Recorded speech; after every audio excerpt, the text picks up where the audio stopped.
వక్ఫ్ సవరణ బిల్లు 2025 పార్లమెంటులో ఆమోదం పొందింది. కొత్త బిల్లులోని నిబంధన ప్రకారం వరుసగా 5 ఏళ్లు ఇస్లాంను ఆచరించి ఆస్తిపై యాజమాన్య హక్కులు కలిగిన వ్యక్తి మాత్రమే ఆ ఆస్తిని దానం చేయగలరు.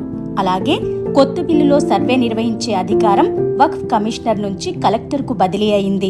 ప్రభుత్వ ఆధీనంలో ఉన్న వక్ఫ్ ఆస్తికి సంబంధించిన వివాదంలో కలెక్టర్ నిర్ణయాన్ని పరిగణలోకి తీసుకుంటారు. ఈ బిల్లు ప్రకారం వక్ఫ్ ట్రిబ్యునల్ నిర్ణయం అంతిమం కాదు. ముస్లిం సంస్థలు, ప్రతిపక్షాల నుంచి ఈ బిల్లుపై అభ్యంతరాలు వ్యక్తమవుతున్నప్పటికీ వక్ఫ్ సవరణ బిల్లును పార్లమెంటు ఆమోదించింది. ఈ బిల్లు రాజ్యాంగ విరుద్ధమని ప్రతిపక్షాలు ఆరోపించాయి. ఇది రాజ్యాంగంపై దాడి. ఇవాళ ముస్లింలను లక్ష్యంగా చేసుకున్నారు, రేపు మరో వర్గం లక్ష్యంగా మారవచ్చు అని లోక్సభలో ప్రతిపక్ష నాయకుడు, కాంగ్రెస్ నేత Rahul Gandhi social media X లో పోస్టు చేశారు. వక్ఫ్ సవరణ బిల్లుపై సుప్రీంకోర్టు న్యాయవాది ఫ్యూజల్ అహ్మద్ ఆయుబీ మాట్లాడుతూ, వక్ఫ్ భూమి ప్రభుత్వానికి చెందినది కాదు. ఇది ప్రజలు తమ సొంత ఆస్తి నుంచి విరాళంగా ఇచ్చిన భూమి. కానీ ప్రభుత్వ భూమిని వక్ఫ్ స్వాధీనం చేసుకున్నట్లుగా ప్రభుత్వం చూపుతోంది అని అన్నారు.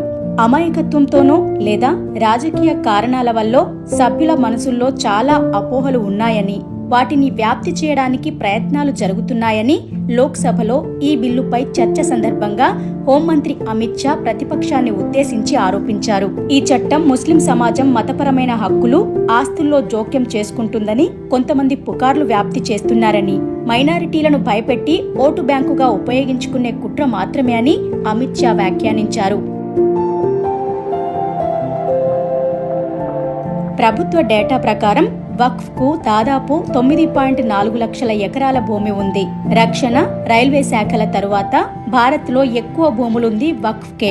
రక్షణ శాఖకు 17,95,000 ఎకరాల భూమి ఉండగా, రైల్వే దగ్గర దాదాపు 12 లక్షల ఎకరాల భూమి ఉంది. 2009లో యూపీఏ ప్రభుత్వం Waqf management system of India వంశీ పోర్టల్ను ప్రారంభించింది. ఇందులో వక్ఫ్ ఆస్తుల వివరాలను పొందుపరిచారు. వక్ఫ్కు ఉన్న భూమి విస్తీర్ణం కొన్ని రాష్ట్రాలు, కేంద్రపాలిత ప్రాంతాల కంటే ఎక్కువ. గోవా మొత్తం వైశాల్యం 9,14,000 ఎకరాలు. దేశ రాజధాని ఢిల్లీ మొత్తం వైశాల్యం 3,66,000 ఎకరాలు.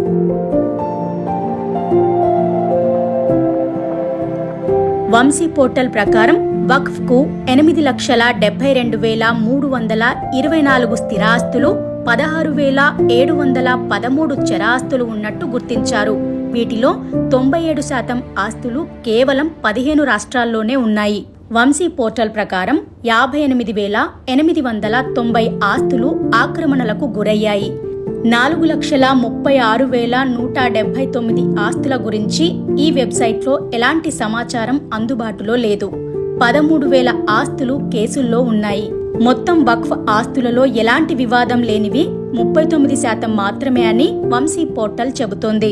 2022 ఫిబ్రవరి 9 నాటి కేంద్ర మైనార్టీ వ్యవహారాల శాఖ డేటా ప్రకారం ఉత్తరప్రదేశ్లో దాదాపు 2,15,000 వక్ఫ్ ఆస్తులు ఉండగా, పశ్చిమ బెంగాల్లో దాదాపు 80,480, గుజరాత్లో 30,881, ఆంధ్రప్రదేశ్లో 10,708, బీహార్లో దాదాపు 8,600 ఆస్తులు ఉన్నాయి. అయితే ఈ అంకెలు 2025లో పెరిగాయి.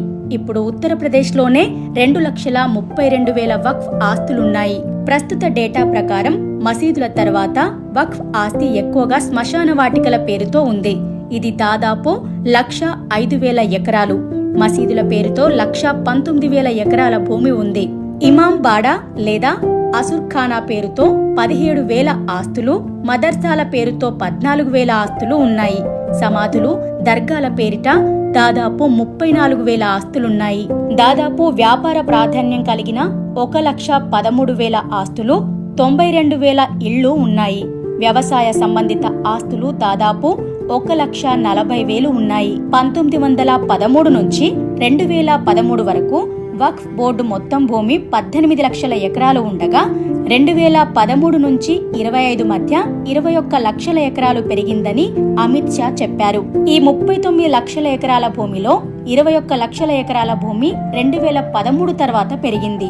లీజుకు ఇచ్చిన ఆస్తులు 20,000, కానీ రికార్డుల ప్రకారం ఆ ఆస్తులు 2025లో సున్నాగా మారాయి.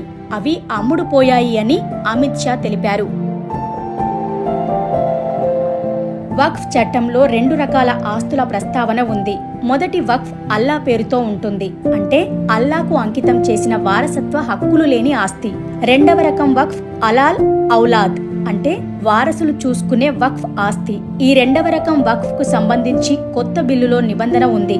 ఇది మహిళల వారసత్వ హక్కును హరించకూడదు. అలా దానం చేసిన ఆస్తి వక్ఫ్ పరిధిలోకి వచ్చిన తరువాత జిల్లా కలెక్టర్ దానిని వితంతువులు లేదా తల్లిదండ్రులు లేని పిల్లల సంక్షేమం కోసం ఉపయోగించవచ్చు. వక్ఫ్ అంటే ఇస్లాంను ఆచరించే వ్యక్తి అల్లా పేరుతో లేదా మతపరమైన లేదా దాతృత్వ ప్రయోజనాల కోసం ఇచ్చే ఏదైనా చరాస్తి లేదా స్థిరాస్తి. ఈ ఆస్తి సమాజ ఆస్తిగా మారుతుంది. సంక్షేమం దీని ఉద్దేశం. అల్లా తప్ప మరెవరూ ఆ ఆస్తి యజమాని కాలేరు. వక్ఫ్ అనేది అరబిక్ పదం. దీని అర్థం ఉండడం. ఒక ఆస్తిని అల్లా పేరు మీద వక్ఫ్ చేసినప్పుడు అది శాశ్వతంగా అల్లా పేరు మీద ఉంటుంది. దానిలో ఎటువంటి మార్పు సాధ్యం కాదు అని Waqf welfare forum chairman Javed Ahmed చెప్పారు. ఒక ఆస్తి వక్ఫ్ గా మారిన తర్వాత అది ఎప్పటికీ వక్ఫ్ గానే ఉంటుంది అని 1998 జనవరిలో సుప్రీంకోర్టు కూడా వ్యాఖ్యానించింది.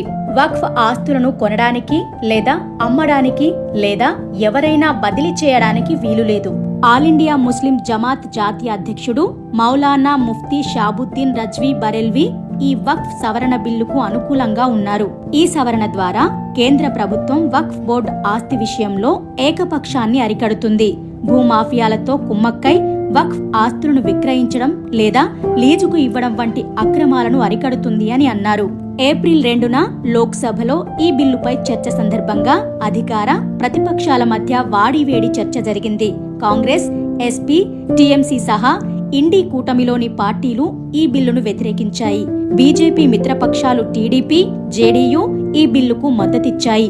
మసీదుల నిర్వహణ లేదా మతపరమైన కార్యకలాపాల్లో ప్రభుత్వం జోక్యం చేసుకోబోదని లోక్సభలో వక్ఫ్ సవరణ బిల్లును ప్రవేశపెడుతూ కిరణ్ రిజిజు అన్నారు.